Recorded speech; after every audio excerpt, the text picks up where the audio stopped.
तारीख लिखी जाएगी कि मिस्र के पास दरियाए नील था और गजा प्यास से मर गया।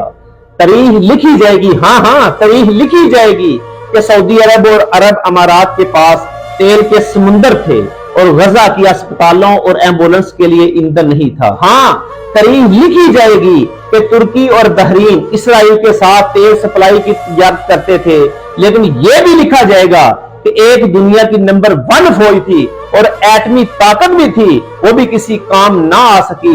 हाँ, तारीख लिखी जाएगी कि मुसलमानों के पास 50 लाख से ज्यादा फौजी थे, असला, मिसाइल, जंगी जहाज, एटम बम तक मौजूद था, लेकिन गजा के लिए कोई अमदाद फराहम ना कर सका।